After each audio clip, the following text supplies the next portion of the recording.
Hello students, मैंने आपको heart के स्ट्रक्चर के बारे में, आर्टरीज और वेन्स के बारे में बता दिया है। मैंने आपको स्ट्रक्चर ऑफ हार्ट के साथ में मैकेनिज्म भी बता दिया। अब मैं आज आपको बताऊंगी डबल सर्कुलेशन के बारे में कि डबल सर्कुलेशन क्या होता है और ब्लड प्रेशर के बारे में। तो अब हम देखेंगे कि डबल सर्कुलेशन क्या है। फिशेज़ और दूसरे जितने भी एनिमल्स हैं उसमें हार्ट के अंदर ब्लड एक बार ही मूव करता है, लेकिन जितने भी वर्टिब्रेट्स हैं और उसके विशेष के अलावा जितने वर्टिब्रेट्स हैं, मैमल्स हैं, तो उसके अंदर हार्ट के अंदर ब्लड 2 बार मूव करता है। कैसे? Blood goes through the heart twice in 1 cycle. एक साइकिल में हार्ट के अंदर 2 बार ब्लड मूव करता है। इसको हम क्या बोलते हैं? Double circulation. जिसे आप देखेंगे यहाँ पर ये फ्लो चार्ट मैंने बताया हुआ है। तो सबसे पहले बॉडी के अंदर से वेना केवा, अपर वेना केवा और लोअर वेना केवा जो इम्प्योर ब्लड यानी डीऑक्सीजनेटेड ब्लड किस में डालती है? हार्ट के अंदर।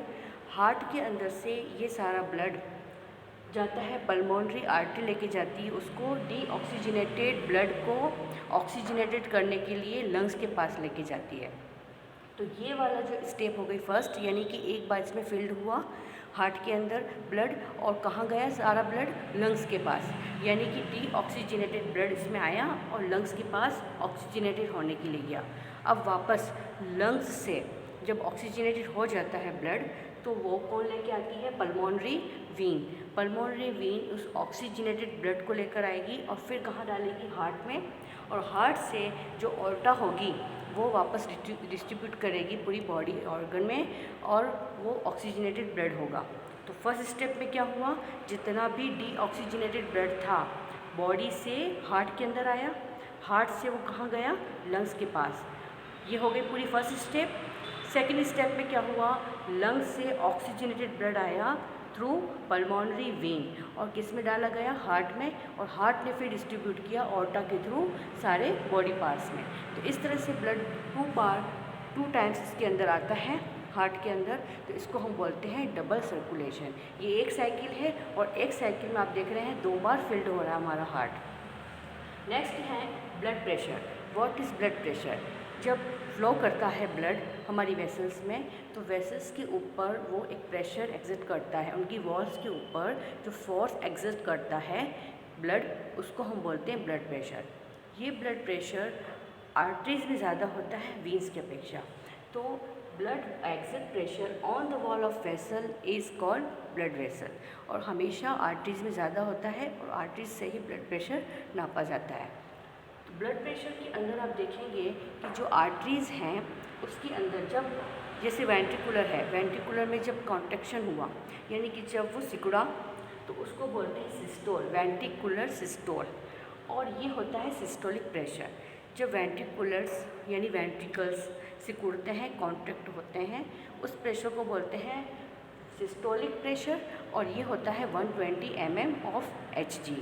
और इसी तरह से वेंट्रिकुलर जो डायस्टोल होता है यानी रिलैक्स होता है, तो रिलैक्स को हम बोलते हैं डायस्टोलिक और उसको बोलते हैं डायस्टोलिक प्रेशर और ये होता है 80 mm। जिस मशीन से, जिस इंस्ट्रूमेंट से ब्लड प्रेशर नापा जाता है उसको बोलते हैं स्फिग्मोमैनोमीटर। स्फिग्मोमैनोमीटर से ब्लड प्रेशर नापा जाता है और हमेशा जो नॉर्मल बॉडी का जो होता है ब्लड प्रेशर 120/80 माना गया है, 120/80 mm ऑफ Hg। अब हम पढ़ेंगे ट्रांसपोर्टेशन इन प्लांट्स।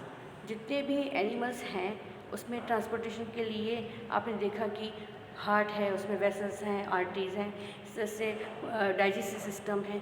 तो जो प्लांट्स हैं उसके अंदर आपको मालूम है कि फोटोसिंथेसिस के थ्रू उसके अंदर फूड बनता है। तो वो पत्तियाँ जो होती हैं वो फोटोसिंथेसिस करती हैं। अब उसको कार्बन डाइऑक्साइड तो मिल गई, लेकिन जैसे कि वाटर है तो वाटर कहाँ से मिलेगा? उसको रूट के थ्रू मिलेगा।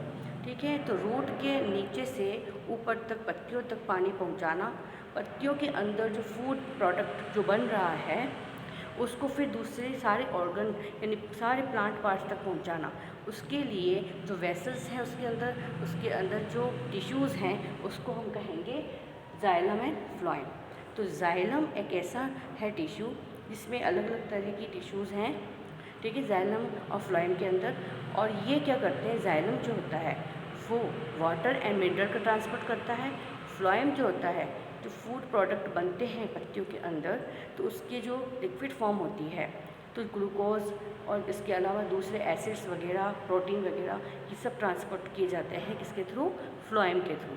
तो फ्लोएम का जो चैनल चलता है वो पत्तियों से नीचे सारे ऑर्गन्स तक, जहाँ पे स्टोर किया जाता है फूड, वहाँ तक, और जो जाइलम होता है वो नीचे रूट हेयर से लेके ऊपर तक इसका चलता है। तो जाइलम जो होता है, जैसे रूट हेयर के अंदर जो जाइलम प्रेजेंट होता है, तो उसके अंदर कंसंट्रेशन में चेंजेस होते हैं। जैसे कि अंदर जाइलम का कंसंट्रेशन कम है पानी का, तो क्या होगा, सारा वाटर जो होगा सॉइल के थ्रू, सॉइल के अंदर जो वाटर प्रेजेंट है वो उसके अंदर स्टडी कॉलम बन जाता है, और जैसे जैसे रूट हेयर्स के अंदर पानी उसके अंदर आता जाता है, तो जाइलम के अंदर जैसे ही पानी उसके अंदर आता है, एक स्टडी बन जाता है, ऊपर की तरफ वो खींचा जाता है। लेकिन आप देखेंगे कि बहुत बड़ा प्लांट है, बहुत बड़े पेड़ हैं, तो वहाँ तक ये जाइलम कैसे पहुँचा पाएगा? क्योंकि वो जो ऊपर वाले ऑर्गन से पत्तियों तक पानी कैसे पहुँचेगा? तो जहाँ तक ये होता है जाइलम, वो तो पहुँचा सकता है पानी, लेकिन उसके ऊपर जो उसको प्रेशर चाहिए, वो प्रेशर दिया जाता है ट्रांसपीरेशन। आपने सुना होगा। तो ट्रांसपीरेशन प्रोसेस क्या होता है कि जितने भी एयरी पार्ट होते हैं, ये जो पत्तियाँ होती हैं, वो क्या करती है, ट्रांसपीरेशन की एक प्रोसेस होती है, जिसमें जो पत्तियों के अंदर जो जाइलम प्रेजेंट है, वो उसके अंदर से जितना भी वाटर मॉलिक्यूल है वो इवोपरेट होता रहता है। उसको कहते हैं हम ट्रांसपीरेशन, जिससे कि टेम्परेचर बनाए रखता है। और आप देखते हैं कि आप पेड़ों के नीचे अगर बैठते हैं तो ट्रांसपीरेशन की वजह से आपको ठंडक लगती है, क्योंकि पानी इवोपरेट हो जाता है। तो जितना पानी पत्तियाँ ट्रांसपीरेशन के थ्रू लॉस करती रहती हैं ना, तो क्या होता है, एक प्रेशर सा बन जाता है, और इसकी वजह से वो क्या करता है, पानी और नीचे से और ज़्यादा खींचता रहता है, और जाइलम से पानी ऊपर की तरफ चला जाता है, और इस तरह से पानी का कॉलम बन जाता है और ऊपर चढ़ता जाता है पानी। तो ये हो गया ट्रांसपीरेशन, और किस तरह से वाटर और मिनरल्स पहुंचाए जाते हैं जड़ों से पत्तियों तक और दूसरे पार्ट्स तक। उसके बाद में है फ्लोएम का काम। तो जितनी भी पत्तियाँ जो फोटोसिंथेसिस कर रही हैं, जो फूड प्रोडक्ट्स बन रहे हैं, उसको पहुंचाने का काम कौन करता है? फ्लोएम करता है। और फ्लोएम जो होता है नीचे तक सारे रूट हेयर, रूट के साथ में ब्रांचेस हैं, और दूसरे जितने भी फ्लावर हैं, फ्रूट है, वहाँ जहाँ पे स्टोर किया जाता है फूड, तो वहाँ पे वापस वो सिंथेसाइज भी करते हैं दूसरे मिलकर के मिनरल्स वगैरह। तो इस तरह से फ्लोएम क्या करता है, सारे पार्ट्स में एक तरह से खाना पहुँचाता है। ठीक है, तो फूड प्रोडक्ट्स इस तरह से पहुंचाए जाते हैं। आप देखते होंगे जैसे पत्तियों के अंदर इस तरह से आपने देखी होंगी खूब सारा इस तरह से फ्लोएम और जाइलम की झाल सा बना हुआ होता है। ये क्या है, सारा फ्लोएम और जाइलम है। और अगर उसको हम सेक्शन काट के देखेंगे तो इसमें फ्लोएम और जाइलम के पार्ट्स दिखते हैं। तो इस तरह से इसमें क्रिया की जाती है। एक और प्रोसीजर है, वो है ट्रांसलोकेशन।